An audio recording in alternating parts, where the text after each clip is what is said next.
Hello people of YouTube, thank you very much for tuning in just once again and listen to Uncle Malcolm's beautiful stories regarding the records of the JFK assassination. This is talk number 5 with the so-called decision, possible release of extra documentation of Joe Biden imminent by the end of this month. We thought we'd just do a little chat about documents and its releases over the past few years, decades, and the significance of it and so forth. So, but for that we just let Malcolm do the talking. So Malcolm, take it away please. Yeah, I think lost in a shuffle of the latest batch of releases, if and when President Biden releases those documents, is the fact that there was a major change of policy within CIA in 2013, which nobody seems to recognize or acknowledge. And that was a contradiction of the Gates Directive, the Robert Gates DCI Directive of 1992, which was for a policy of more CIA openness, which I guess is an oxymoron, but Director Gates in 92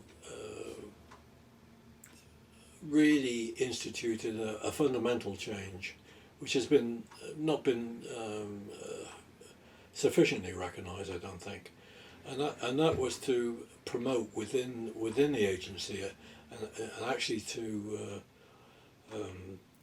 make actually put another component into working at releasing documents, and that was the Historical Collections Division, which really started work in '93, I think, seriously, and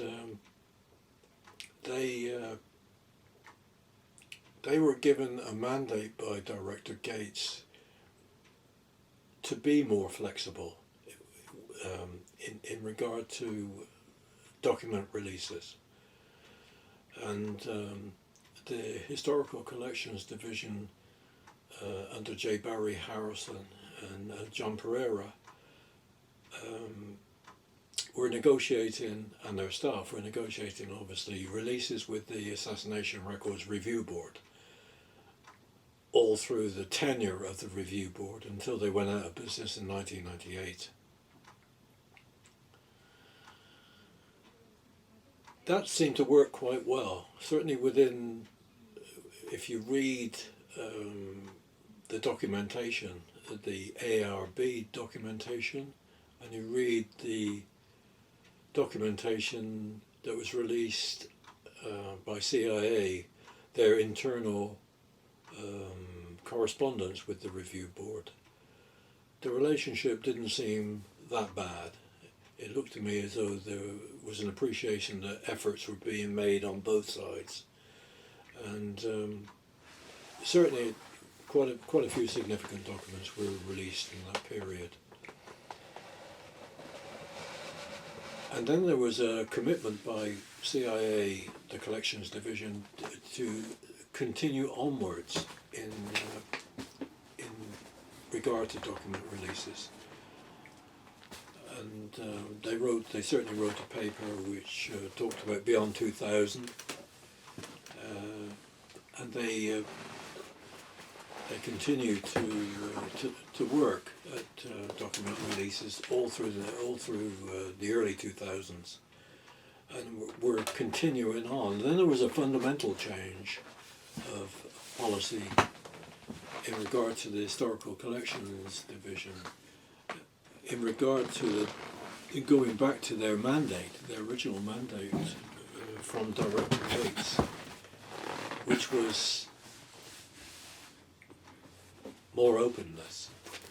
They actually started in around about 2009, I think it was, 2009, to start to go around the country to archives and to museums and to colleges, universities, all sorts of venues where you could engage with people from the CIA Historical Collections Division on all sorts of subjects, because they didn't just do the Kennedy assassination, they did all sorts of other things. They released packages which were extremely interesting packages on the Berlin Tunnel. They did any amount of stuff on Air America. They did a lot of stuff which was useful from a historical point of view. And to be able to actually go face to face with someone from CIA and discuss document releases was unheard of, absolutely unheard of. That certainly didn't happen under the previous IMS Information Management Services regime under John Wright, the FOIA and privacy coordinator. So for a brief few years, I think it was probably through 2009, 2012, one could actually discover, locate where the Historical Collections Division officers and staff were going to visit. And as I say, engage with them, ask them questions. And I certainly got to ask them questions on at a few venues. Do you remember the questions? In the States. Do you remember the questions that you asked? I think I asked one of the questions was a question I also asked David Robage, the chief historian of CIA, when I went to one conference, and that was why there was such a schism between components in regard to document releases. In other words, you could go to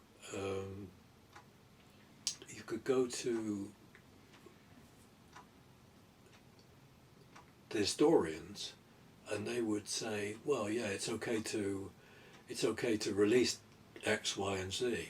But then you go to another component, and they say, oh no, that can't be released.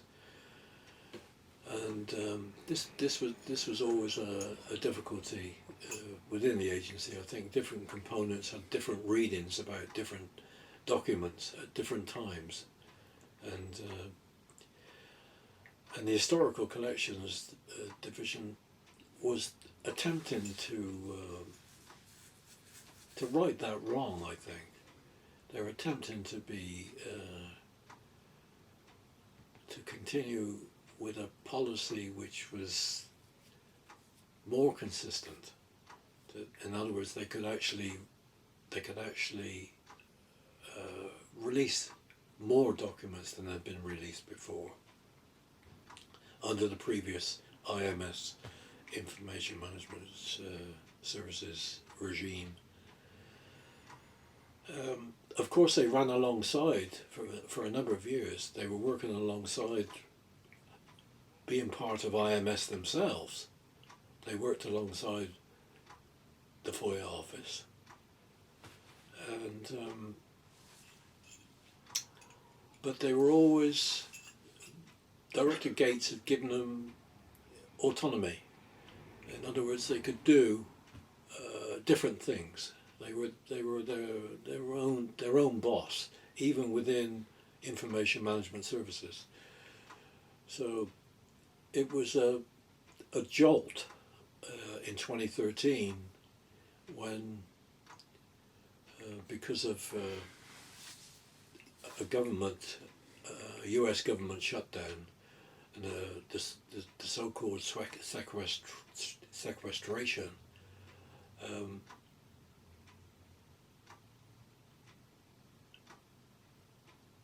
the Historical Collections Division became a victim. The excuse being it was for budget reasons, that they were going to, the CIA had to cut down, and in the process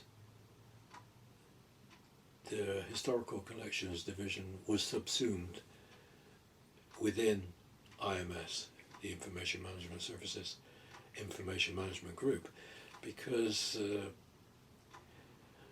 you know, it seems to me when I looked at it, it was like almost like Americans know the term, the actions of a carpetbagger. It was very opportunistic that the IMS could gain control of the Historical Collections Division, which it did. They lost their autonomy, and so we then went back in 2013. We then went back to the previous restricted or part of CIA, the what I would term as the roadblockers, who had obstructed researchers for years and years and years inside Information Management Services. There was no openness there, and they're not interested in openness. The main interest with IMS seems to be to not release stuff, or to release it heavily redacted. And so from 2013 onwards, we had this new regime in, and we've now got we had the 2017 releases, which when one looks at it, they're literally all over the place. There are documents in a 2017 release which are more redacted than the same documents that I copied back in the 1990s. This is bad faith. This is This is not good, and it doesn't augur well for any release. And it happened in 2017. It happened in 2018, and now we've got this last so-called push for the JFK documents coming as a result of President Biden's actions. I really don't know what they're going to do. I suspect there's going to be an attempt for some of these things not to be released. Some of the decisions on some of the items which have been previously labelled MBR, no belief relevance, I tend to agree with. I don't, as much as I would like to see the internal telephone book of CIA for 1997, I don't mind if it continues to be no NBR, no belief relevance. The same with the field double agent branch regulations handbook. I don't mind if that's not released, and there are many other things. Not just with CIA, but I think, particularly with FBI, there's hundreds and hundreds of informants' names, and probably some of them will still be classified and redacted, and I don't really mind that at all. But there are obviously areas which we're interested in, which need to be addressed. I'm still looking at correspondence, internal CIA correspondence from 1964, which is redacted in regard to Lee Harvey Oswald's flight to Helsinki from London, and because of the inability of CIA to provide any details on the flight time or the manifest of that, I'm extremely suspicious about how Oswald actually got to the Soviet Union via Helsinki. What route did he actually take, and what time did he actually leave, and what airport did he leave from? because we're getting no clear answers now, and the documentation is redacted, and any language we see in the cables is very euphemistic, very vague. For instance, they talk about British travel records show. Well, you know, what British travel records? Can we see them? You know, I think after all these years we're entitled to see British travel records. They're named in documents. Let's have a look at them. So there's lots of stuff like that that really is relevant and stuff we need to see. And I am concerned that in the mix of all this stuff, all the releases, all the stuff they're going to put out there, and they will undoubtedly, some material will be released. What concerns me is it'll be fogged up with meaningless NBR stuff, done as a disguise to hide relevant documents. That's my feeling, and I hope I'm wrong. And I hope President Biden does actually set to and release the relevant documents that we need to look at. Now, overall, the journey of Oswald from the States to Soviet Union, and especially the England bit and the Helsinki bit, is shrouded in mystery. The Marsden bit coming back with the boat as well, because if I'm not mistaken, the port authorities in Rotterdam don't want to share the document and the information regarding Oswald's departure with the Marsden as such. But the fact that somebody who sits every time, it's like, what was Oswald's earnings and what was he actually doing? Now, earlier I brought up the photographic equipment for someone with a crappy wage like he had as a manual laborer, and then have all this red hot camera gear, and the Minox camera, of course, let's not forget about that. And then when you look at this Finland thing, he goes in a 5-star hotel, a renowned 5-star hotel, beautiful, spends the night there, no explanation given who paid for it and so forth. The arrival going through Finland, I mean, I don't know how the other defectors all defected as such, but I find the pathway leading towards his so-called defection as such is just shrouded in far too much mystery of steps of that journey where there's just no explanation whatsoever. It went on for weeks and weeks and weeks. And if it's that innocent... The Warren Commission asked on numerous occasions for clarity, and they didn't get any clarity. And they couldn't give any clarity. The CIA could not give any clarity on how he got the timing, the flight, anything. All you get is on cables, you get blank spaces.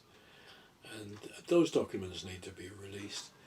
And British travel records. Having said that, you know, after all these years, maybe they could phone him up. I don't know. Who knows? But certainly at the time, a great deal of suspicion, because the Warren Commission just could not get that information from CIA at all.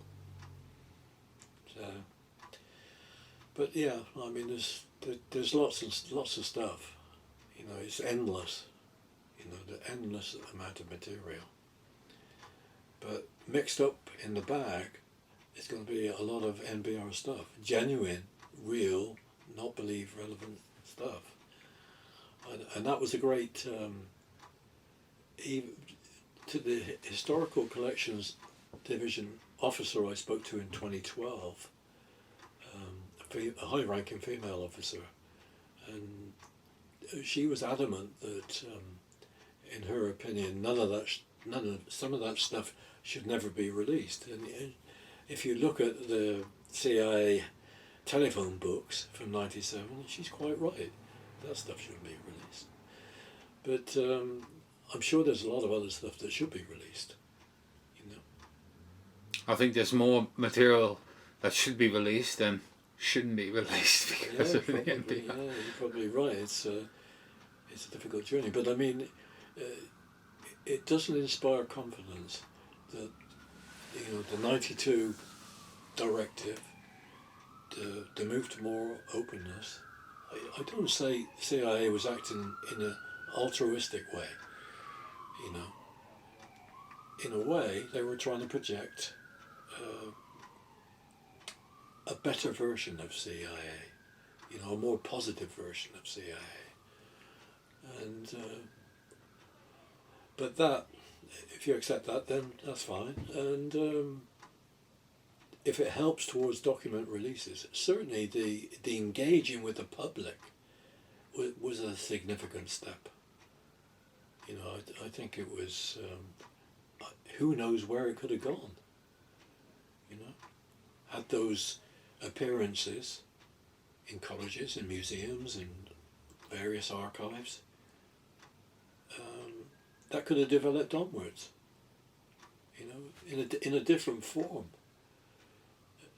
Maybe into engaging with groups of researchers, So it's. How long did this last? I mean, the Gates directive, if I'm allowed to call it like that. Well, that started in '92, the directive, but they really didn't get into gear as far as the outreach programs until I think it was 2009, 2008, 2009. My goodness. That's 17 years after the deed. Yeah, but they could argue within that they were involved in a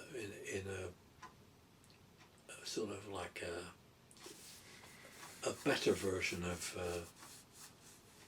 releasing documents, a more honest version of releasing documents compared to the old system under John Wright at IMS. Right. So you had a bit of that. It is an incremental thing. An incremental thing. I mean, if you like, you could say they were just feeling their feet, feeling their way through.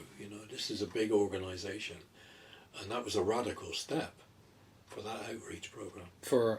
Especially for a company like the Central Intelligence Agency. Absolutely. I mean, and it was frowned on. You sort Quite of honestly, it was frowned on by the bigger picture. Yeah, the bigger The part, realm. IMS, the Information Management Group. This pipsqueak was doing this sort of stuff. It was not popular within. I expect something like that maybe from the FBI, but not from the Central Intelligence Agency, just to put a mark out like that. And they were handing out all these packages, and they were expensive packages of magazines for these various things, like the Air America package and all sorts of the Berlin Tunnel package. There were any amounts of things, and I think they did work a bit later. They were working on the Jennifer project, which was the raising by the Howard Hughes ship of the Russian submarine. They declassified all that. So it's a sad loss, and I think we're yet to know exactly what we've lost there. But it's not acknowledged. It doesn't seem to be acknowledged by anybody that there was this fundamental change within the agency. What I find interesting, disappointing at the same time, is that it has taken this long with all these postponements, that last tranche of government documents, mostly CIA, that hopefully will be released by the end of this month. But at the same time, I'm disregarding all the crap with Trump and the delays and this, that, and the other. Other than he's been delaying and pushing it out for other people to pick up, or if he didn't make it that second term. But obviously none of what we found out with your collection as such is being brought up, because so we've got case files on Hunt and Morales, and no doubt there will be an interesting tidbit in there, this, that and the other.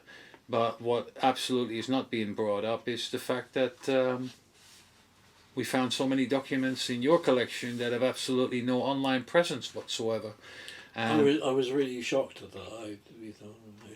The amount is still very shocked. The amount is actually just mind-boggling, yeah, because I've got thousands of pages basically of material digitized in the collection, marked not online, that have absolutely no trace from the RIF numbers or are mentioned in the Federal Register. For those that don't know, the Federal Register is just a PDF document with a truckload, and I mean a truckload of PDF numbers in it, and they are like just open. And the funny thing is that you have a lot of documents that say open in full, and yet at the same time there's absolutely no mark, no trail, nothing regarding that particular RIF number is online. Not even the Federal Register number in that PDF. The best you'll get is a calculation from Google, because it has to deal with two minuses in between all the numbers, so it gives you a minus 20,000 number and change. But that to me is much more telling than, I don't know how many thousands of pages are missing. I mean, somebody did an article about this and attempted to point out how much was missing and the files, etc., that weren't released. But I think that's probably a drop in the water compared to the actual material that's just plainly missing from the archives, haven't been publicized as such. And whether they're lost or disappeared, I really don't know, and I don't care. But I do think it ought to be investigated. But that's not part of anything from the Biden batch, as I may call it, end of this month. So even if the people that have been pushing for the release to have this release go forward in the end of October as planned, is nothing. It's a storm in a cup compared to actually, if I look at the files that I've basically been scanning in and uploading to the archive as such, and just they're all missing, lots of it missing. And it's, like I said before, it's all across the board. It doesn't matter which organization or which commission, there's just stuff missing. Now some of it is nefarious, and some of it is nothing but, say, a newspaper article of 10 pages that the ACCA photocopied and made a RIF number of that doesn't show online. So I don't know, I can't say, like, for the conspiracy nuts that love hearing this stuff, that it was a concerted effort of making all these files disappear, because if they did, then there was a lot of stuff that was of little or no actual value for it to disappear as such. Which is obviously a total different thing, but it's something that's going to be completely ignored by the masses at the end of this month, or nor do they know about that there's actually a lot more missing than has actually been described in the bit that Joe Biden gets shoved in front of him, and whether he's going to sign it or not as such. I thought I'd just mention that. Please continue. Yeah, I mean, I can't say, in a sense he's in the corner, and the agency's in the corner with a lot of the NBR stuff, I think. We probably are going to find much of the NBR stuff really is NBR, and really touches on issues and documents that are still relevant to them. I remember that historical collection as historical review program officer saying to me that we were talking about proprietary companies, cover companies, cover issues. Yeah. And she said, just because it's old, it doesn't mean it's not relevant.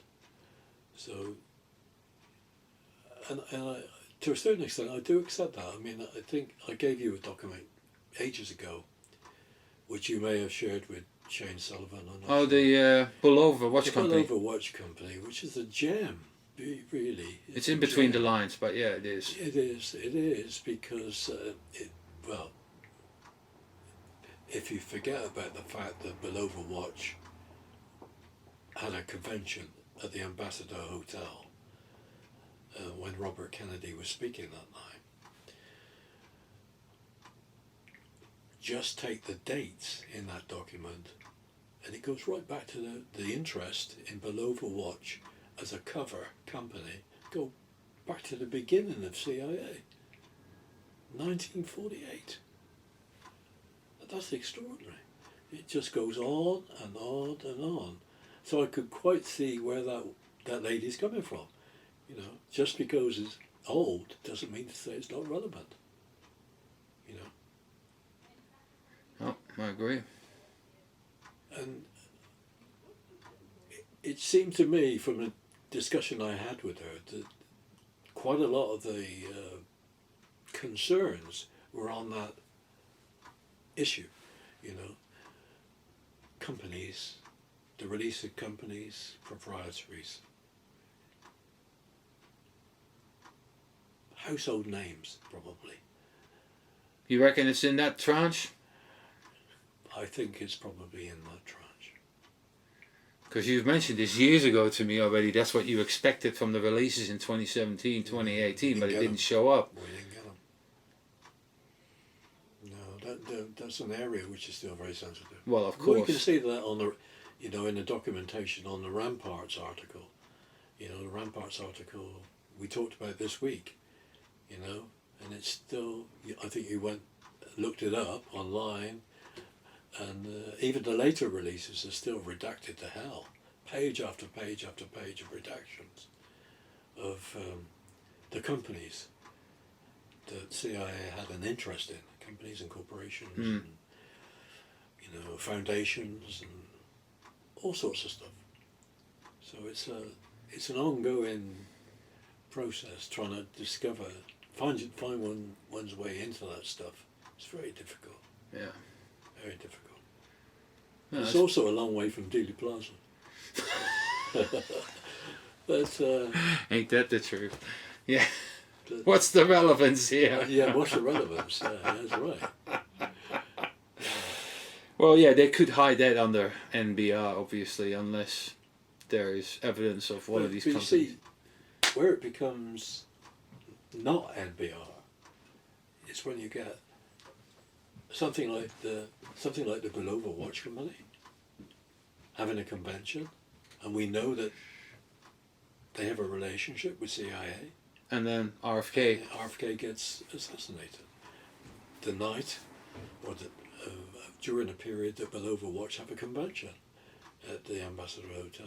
It's like, you know, stuff that, you know, they wouldn't be happy about releasing. No, obviously not. I mean, that would look really bad when it gets investigated and researched and all of a sudden go, yeah, but that's a CIA affiliated company, while the... I say affiliated, Senator it's gets... just like, you know, I think corporations and companies, if the agency comes knocking on the door, they're not going to say no. They're not really affiliated, but they're not going to say no. You know, and from the agency's point of view, it's very, very indeed really useful to drop people in for cover purposes at any time. You know, assuming that some of these companies and corporations and proprietors are multinationals and, you know, they operate in different countries, CIA would be derelict not using them. But certainly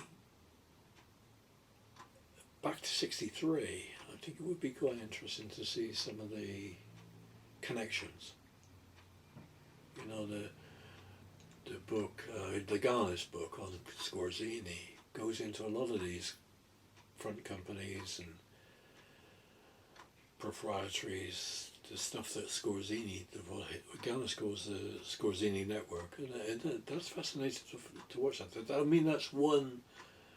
I mean, a lot of people really can't follow that, but I mean, I understand where he's coming from in regard to if you're setting up an assassination, then this is the type of vehicle you would use, you know, for funding,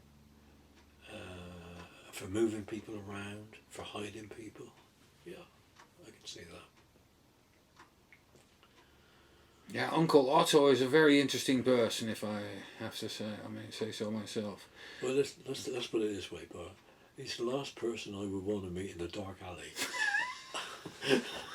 Well, maybe in that age, in the 60s, I could have had him, but yeah, I know what you mean. And the network he had around him. I read 2 books about him. Yeah. And he was well connected, I've got to say, just overall. He was well connected because he played this part of the Middle East. He lived in Spain for a while. I think he died in Spain. But he was heavily involved in Syria, in Israel. All these things, projects he was working for in the Middle East, all in the 60s. But yeah, interesting guy. What's the point of all this? Let me just ask a really stupid question. The point of getting all these documents released with redacted info and bits that have been reclassified for 1 million times, sorry for exaggerating, but that should have been released back in the 90s already, yet here we are, 2021, and we're still messing about some documents about some individuals who may have done something. I doubt it's going to be released, and if it is going to be released, the bad bits, the juice, will be all blackened out, obviously. I just wonder, because I always thought the legislation was so tight. It wasn't. That there was just no way they were going to wriggle out. What Trump did was already breaking protocol. Yeah, absolutely. I wouldn't say that. I don't know whether it was the law, but he did break protocol. The stuff should have been released at that point because the paperwork for the JFK Act, which you have, by the way, it is in your archive, and the stipulations of it clearly said that it had to be released then, and I didn't see any space left over for any delays, and because, I mean, come on, they left it in a safe for 2 decades, and then in the last 5 years they basically started thinking, look, listen, in 5 years we've got to release all this stuff. So they'll go, right, let's get a delay, postpone this stuff as much as we can because we're not ready yet. Because I mean, obviously it's just a ginormous amount of paper, and even now with a ginormous amount being released, there's still a ginormous amount basically waiting to be released as such. Yeah, but and also I think it's fair to say that we've also lost a great deal over the years. Stuff that's been destroyed. We talked about the '66 Secret Service destruction of files by James Mastroveto when he was tasked by Chief James Rowley. Not many know this. To consolidate that, to consolidate the JFK files, and 2 filing cabinets, at least 2 photo filing cabinets were junked. That was in 67 already. 66. Oh, 66. 66, and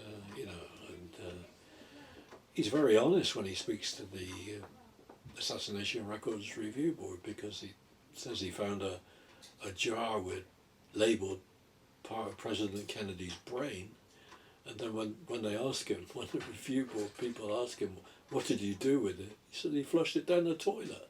Well, hello, this is extraordinary. But then the Secret Service, they didn't lose the habit, because during the tenure of the Records Review Board, they were destroying stuff again. And they were told to hand it over. Yeah. After they were told they were to hand it over, it's just extraordinary. They still destroy it, and there's no comeback on it. That's the thing. There's no. But comeback. Some people stonewalled. Some agencies stonewalled and got away with it. DIA got away with it big time. Defense Intelligence Agency. They gave practically nothing when they probably had hundreds of boxes. They gave nothing. How'd they get away with that? They just handed over, I think it was 3 boxes, and said, this is what we got.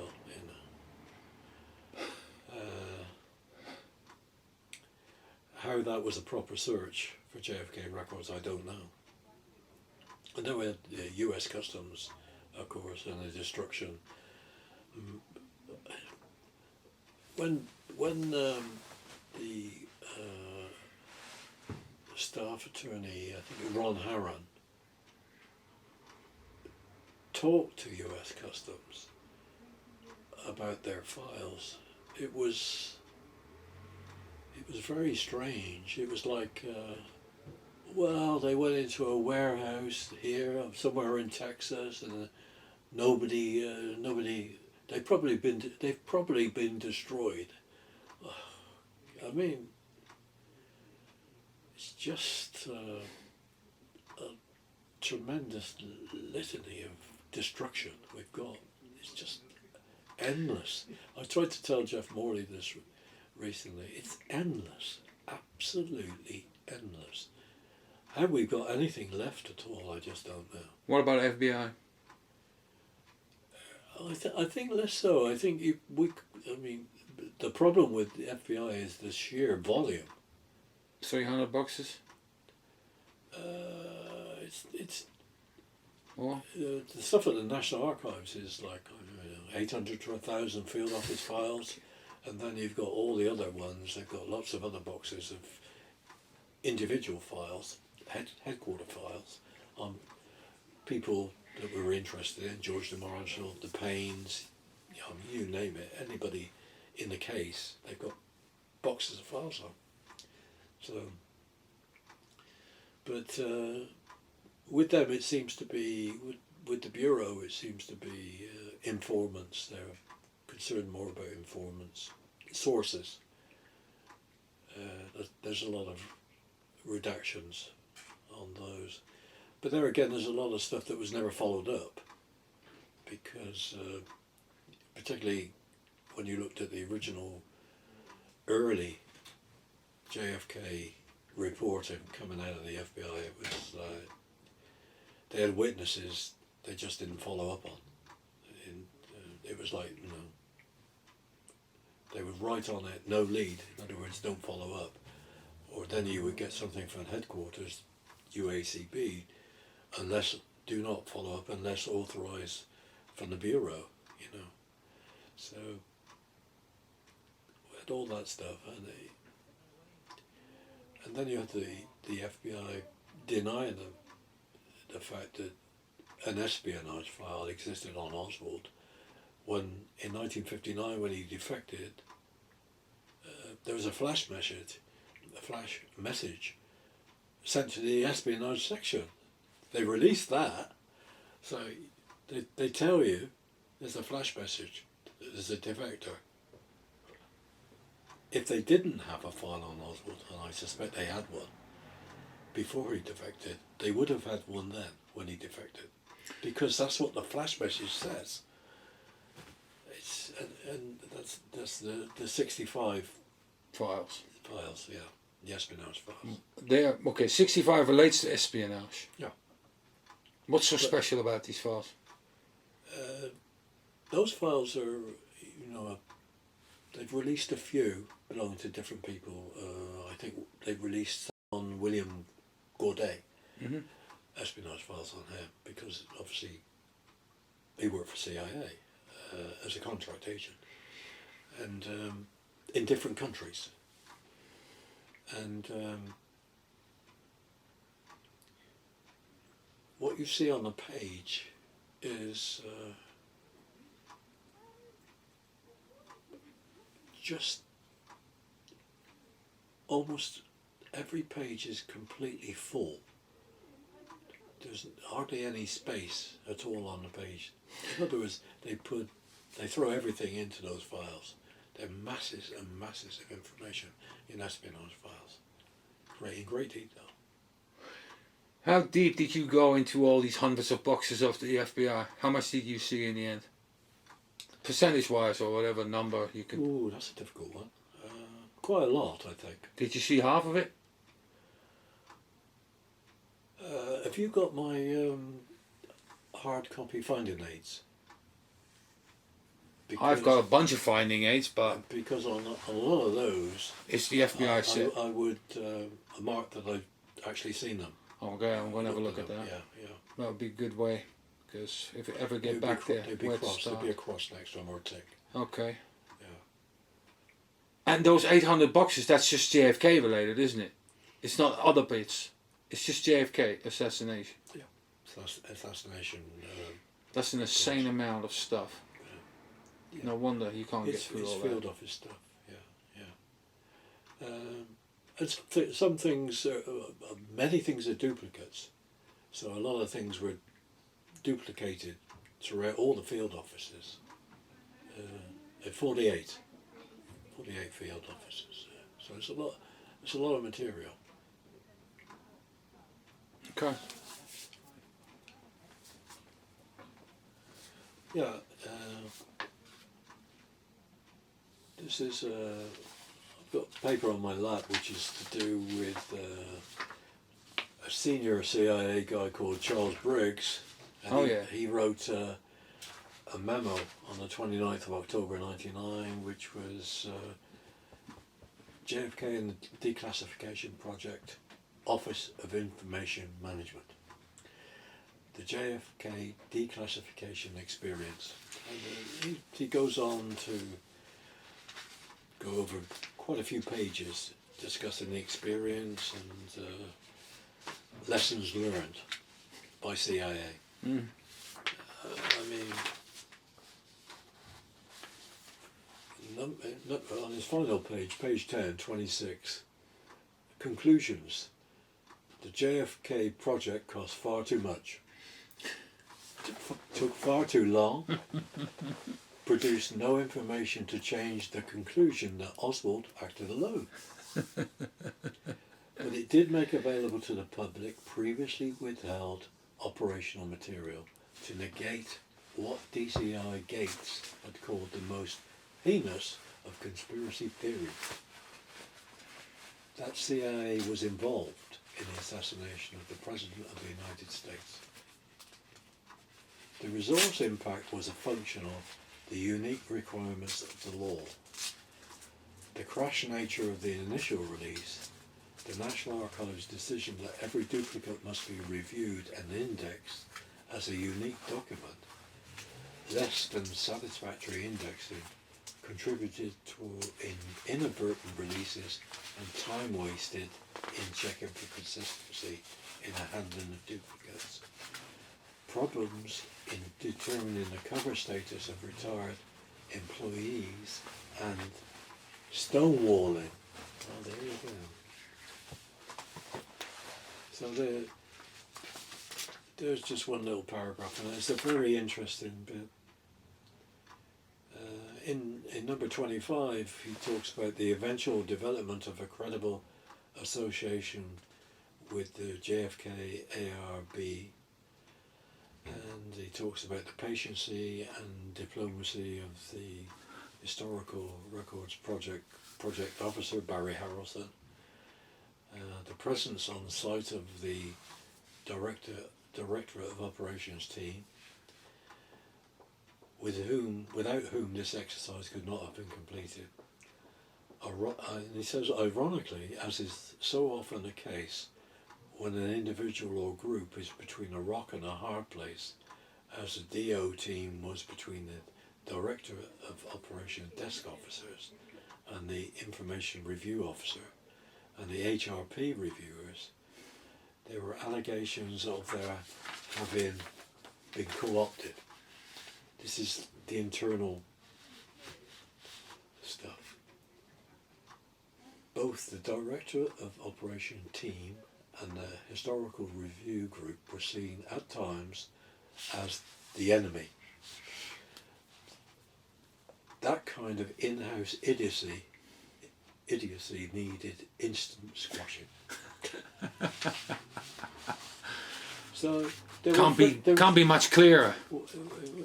What I'm saying is that even inside the agency there was a lot of friction between components. Yeah, departments. Yeah, of course. A lot of friction. Yeah. This is a very good document. Yeah, it's interesting. Interesting document. Yeah, and the other one is the interview with Joseph Burkholder Smith, which is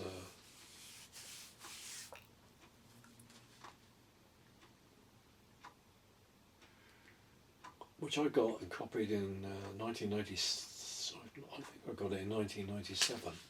Long time And then ago. it was re-released under the new under the 2017 release. Yeah. And this document is Heavily redacted. it's much more redacted than the document I got in 1997. So it's, you have to ask yourself, what is going on with the screening process, the review process? What are they doing?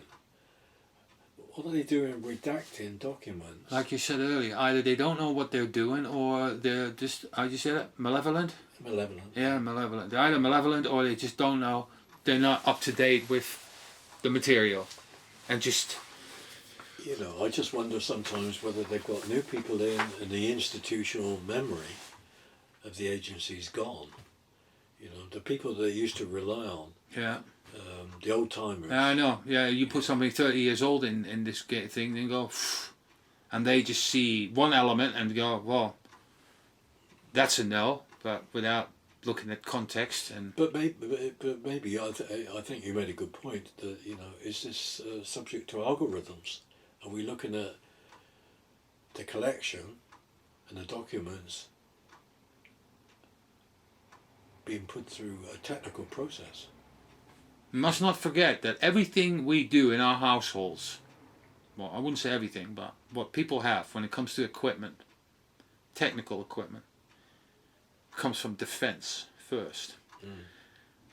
Places like DARPA, when you're talking augmented reality, virtual reality, all this stuff, that comes from DARPA. That's a government contractor. Yeah, they're very hot on this. Anything that they are working on, 4 or 5 years later, gets released to the mainstream as such. And if they are looking, I don't see 100 agents going down to NARA and just go, yeah, here's a box, go through it. I see 5 agents with a big machine, and that just goes through it and just records it all. Well, if that's the case, then we're going to have serious problems, because we're going to get the stuff that I copied back in the 90s being released in a heavily redacted form. That's quite possible, yeah. But then again, your documents are available, so people that have an issue with that particular document from NARA, when they search it, it will come up at some point as well in the search engines, and there's an alternative. So that's the beauty of it, because even though I haven't used OCR inside the document, the OCR of Google Drive picks up all the words in the documents. So if I run a riff, it'll find a riff. You know, even if I don't have a riff based archive, I've got a name based archive. And so if you are, I've searched the riff last couple of weeks, people went, you asked me on a document as well about a riff. So first I did it in our own collection, and then I found it at NARA, because it's the easiest way just to find things with a riff number. But sometimes, because we have documents in your archive, a large percentage of it without a riff sheet, because time, money, but also other archives that have documentation that doesn't have a riff sheet as such.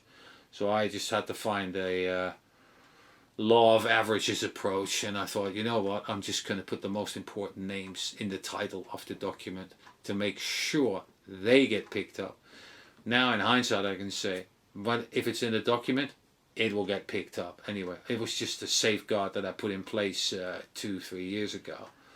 But now I really see the functionality of the archive at work and doing its job. Because also I find documents that with a title where I go, what's that got to do with that person? And it just happens to be a list of something, and on the last but one page his name is mentioned. So it does find the things that it needs to find when you go on a name basis. And the Weisberg archive was always my example of a really simple, straightforward, functional archive. And that's what you want. I mean, Bill Simpich said to me, I like to be distracted. And I was like, I absolutely do not want to be distracted. I want a Google style interface without any distractions, pictures, this, that, and the other, funny memes, or click on this, da da da da. No, it has to be focused on the research only. I'm not sure if other people are too happy with that, but that's tough. And I find that for searching things, it's the best thing. It's what made Google a massive success, because they still don't have many distractions when you do a search as such. And that's what makes it so incredibly successful. It gives you what you're looking for. Yeah. Instead of going, oh, there's a picture with a guy in blue paint. Oh, let's click in this. No, that's not what I want. Because, again, that's like almost like they want to distract you. And I just want that thing just be very basic and incredibly searchable. At some point there will be a different website created for those files with a different system in place. But for now, this will do quite nicely, and it's quite functional.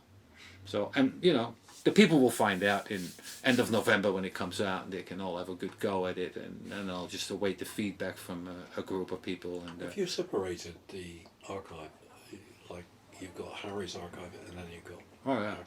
oh yeah, Okay. oh no, every person has its own box. Okay. So John Callan sent me a bunch of documents that I still have to share with people. I've got a folder for him. Harry, of course. The audio is in there. The video are all done separately. I just put them in my Meet the Lone Gunman YouTube channel. But yeah, your files are just in one folder, and then you're looking at folders like FBI, CIA, and then in, say, FBI, you've got all the subfolders. So you'll have Hosty, you'll have Bookout, you'll have De Brois, you'll have Hoover, you'll have anyone basically with documentation. And most of the time I basically do it like the person who writes the document owns the document, so it goes into his folder, unless it's some insignificant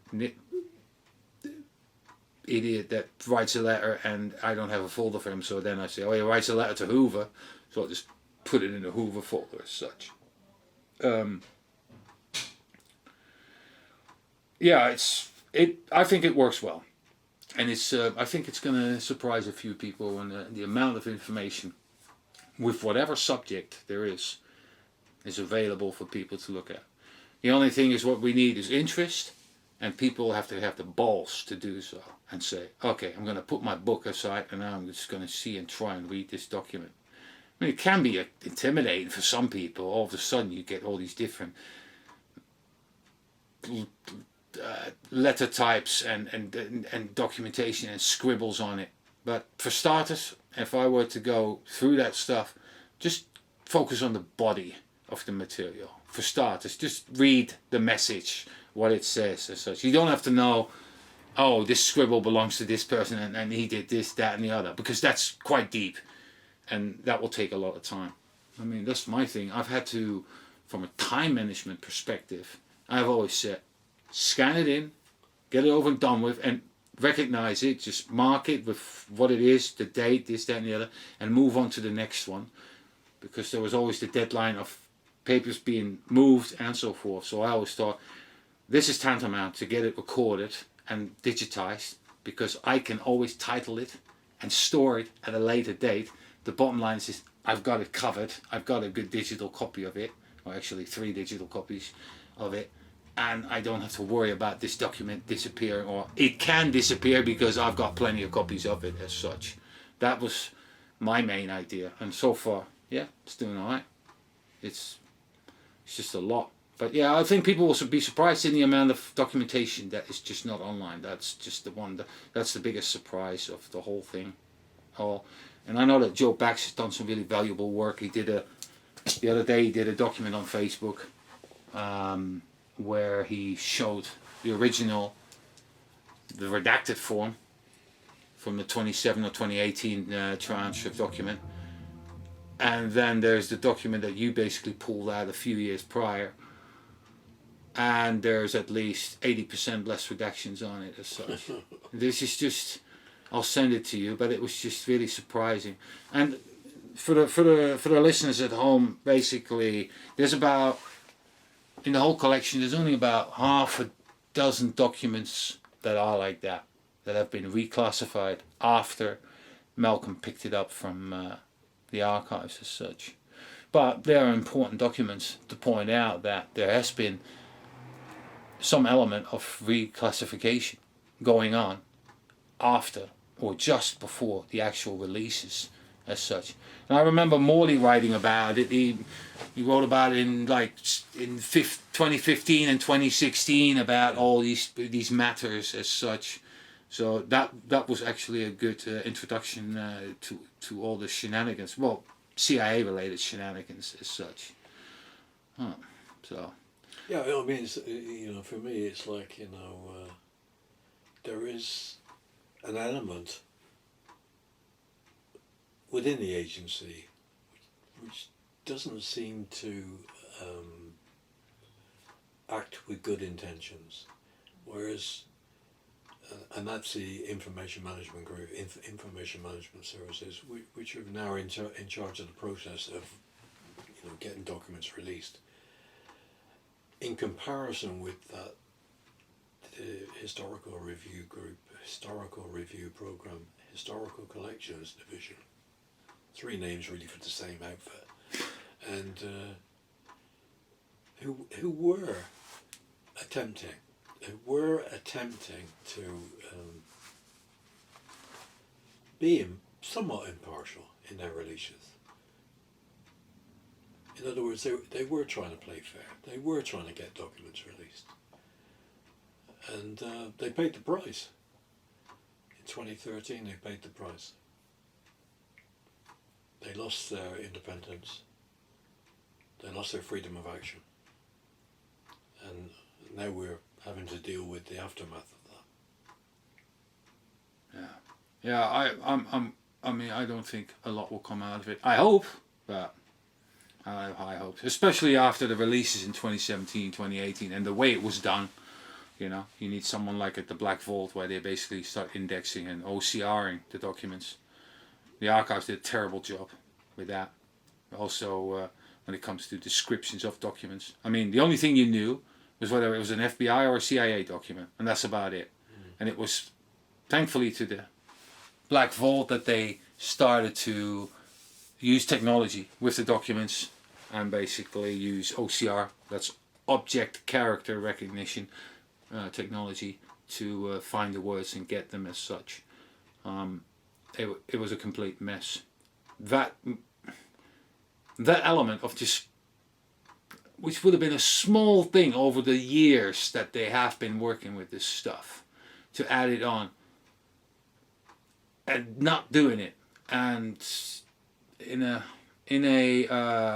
analog world, it would construe as, I've got 10 boxes filled with documents and folders, and I'm going to put them upside down, mix it all up, and then put it back into a box again and go, there you go, they're the records, figure it out. No different than what the Warren Commission did, and Sylvia Maher ended up creating an index for it. Just that element that speeds things up drastically, considerably, is just not used, not brought up. And you don't expect an organization like the National Archives to do something like that. Well, that was always a shocker to me when I went through NARA's, National Archives' own files, their administrative files. I think there's 16 boxes of those. When you look at the start, and I suppose if you went there, this is where you would go. The first 4 or 5 boxes are all handwritten notes on trying to put the collection together, and they're absolutely crammed into the boxes. It's almost like they've been rolled up and shoved in the boxes. You can't get them out. You can't make any sense of them sometimes. But that's quite something for you to say, actually. But yeah, thank you. But it's indicative, really, of the chaos. Yeah. Indicative of the chaos of when they closed up shop, when the Warren Commission closed shop. I think you probably got a GSA, General Services memo on that, 2 pages or 3 pages or something, where there was a filing cabinet discovered at the Naval Weapons Plant, which was where the Warren Commission Yes. was. And that was Alfredo Goldberg's files. And they wrote in that memo about the chaos, that the stuff was all over the place. They just got up and left. That was it. And stuff was everywhere. And they discovered, early on, the Warren Commission discovered that a lot of the stuff had been taken home by staffers. What on earth we must have lost, just if you think about it. I almost feel inclined to go to where these staffers were and find out whether they've got anything Yeah, I left. think, there probably is stuff lying around, files lying around, which never went back to the Warren Commission. That's another thing. Everyone focuses on the Nara files, but there is so much stuff left, right and centre in that country where you can go through and just, Well, that's what I've found. When I went to various places when I was doing research, doing stuff on the Cuban exiles, and go into the University of Florida at Gainesville, great collections there. You go to Waco, great collections there. There's lots of stuff around. University of Tennessee, Martin, where the Holland McComb stuff is. Yeah. The stuff we didn't get into, and for some reason the review board didn't get to it either, was the library, the Life magazine library. Where the hell's that? Because you could read that Holland McComb's ordered that they should have a JFK assassination library of material, including documentations from witnesses and whatever. Where is that? Because McCombs worked hard helping Life obtaining photographs for the magazine as such. There's quite a bit of material in that archive regarding purchasing the rights to publish the picture, backyard photo, this, that and the other, blah, blah, blah. They were good people. When I went there, they were terrific people. There was a gal there called Karen Elmore. She was very helpful. And another guy called Richard Saunders. Terrific people. They couldn't do enough for you. Where's this archive? University of Tennessee in Martin, Tennessee. Right. It's in the middle of nowhere. Yeah. No, I've been in contact with them via email, and I was surprised how many. I had 3 requests and they fulfilled 2 of them. Yeah. But I was surprised at the fact that there was no pictures in any. He talked a lot about photographs, this, that and the other. There's not one JFK assassination related photograph. You have to realise that what they have at UT Martin is only the first tranche of material. The second tranche of McComb's collection never made it. It never made it to UT Martin. Really? Yeah. So what happened to it? I don't know. Up in the sky. Karen Elmore told me that they were expecting it. It never arrived. Never arrived. And if that was the same amount as the first part of the collection, that was a lot of material. Well, I was really impressed with the photographs he had on Dallas from 100 years ago and things like that. And that they scanned in for me without no problemo, and they scanned it all in like an old tea fort in front of what is now Dallas Fort Worth airport, and it's just bare land, it's just bare. God. And there's this one in a tea fort right in front of it, and you go in the facility of that Dallas Fort Worth airport. Yeah, it was quite interesting. Yeah, they were very helpful, I've got to say, but then the trail went dead. Same for me, marvellous.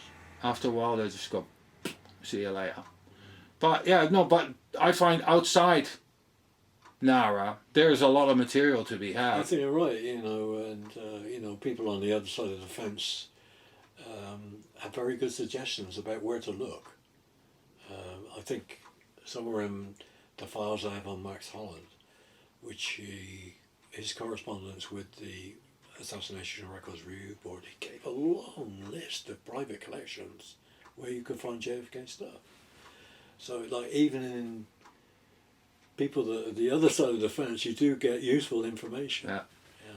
The problem is that you got to read through it all. Because I got it late.